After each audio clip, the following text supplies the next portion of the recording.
Well, Daniel, you're back for Christmas. How has tennis life been for you? Tennis life has been really amazing, traveling to different parts of the world. I recently just traveled to Miami. It's been a really good experience there. I played Orange Bowl in Little Mill. I know the challenge, what the world is bringing to me, and I feel really confident that I can make it pretty far. Now, this is not your first time competing at the Little Mill. You've been competing for a number of years, but how has the progression of others in your age group been?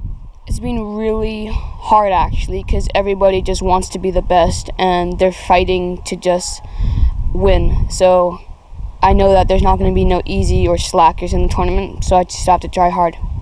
Now, Javon, you have Daniel here for a few weeks. What are some of the things you'll be working with him to make sure he maintains what he's been doing overseas, to make sure when he gets back he hits the ground running? Absolutely, this is a great question. We're looking for him to be playing for several hours a day on court.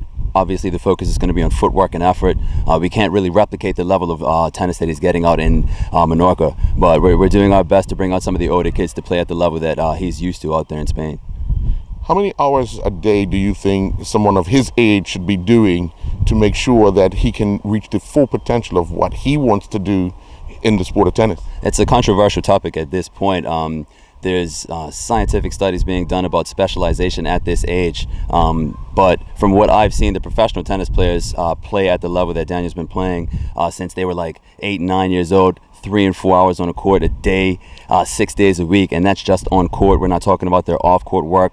Daniel's stretching and push-ups and sit-ups and running off-court every day, jump rope before practice and after practice. So in order to maintain that level, these are things that he's going to have to do while home, and that's just to maintain. That's not to really get a head start. That's just to keep up with. Daniel, when you're doing something you love, which is tennis, how much of it do you think is a challenge for you to get up in the morning and do that?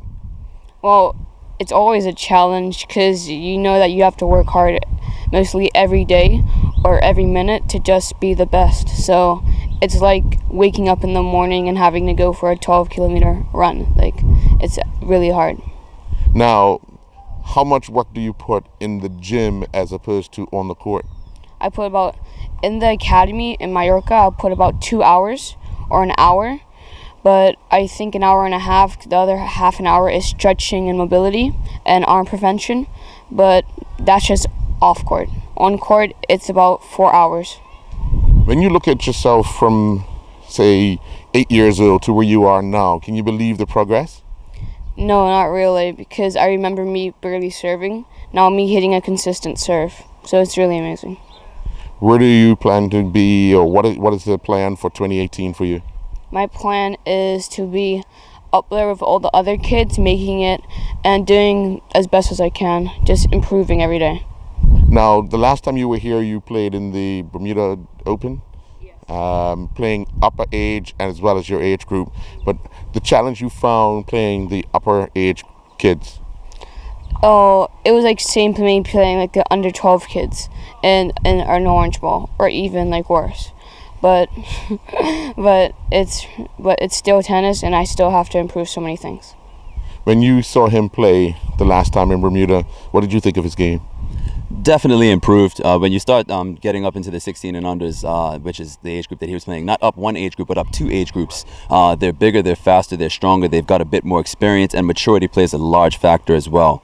So it's understandable for him to have a bit of trouble at that level. However, playing at the level of the Orange Bowl, we're talking about the top 200, 300 kids in the world in his age group, and he made it through 4 rounds of qualifying, was a seed in that, made it into the main draw, into the top 128 kids in the world in his age group, and then won 2 rounds in the main draw of that. So we're talking about Daniel being top 32 to 40 players in the world in his age group. So playing up an age group or 2, that is, I mean, something that he should be able to do right now if we're talking about going pro, which is what I believe the goal is for him. when are you back to training, and what's the plan the minute you hit that ground? I'm back to training today, and since I've been in Bermuda, I can't really rest. I still have to improve so many things, but when I go away, I know that all my work here will at least be still here, and I can improve over at the academy. I just want to say thank you to all the people that contributed and donated to me. I really appreciate it. Without you guys, probably won't be at the academy and not improving as much as I can, but I just want to say thank you to everybody. And Merry Christmas. Have a good holiday.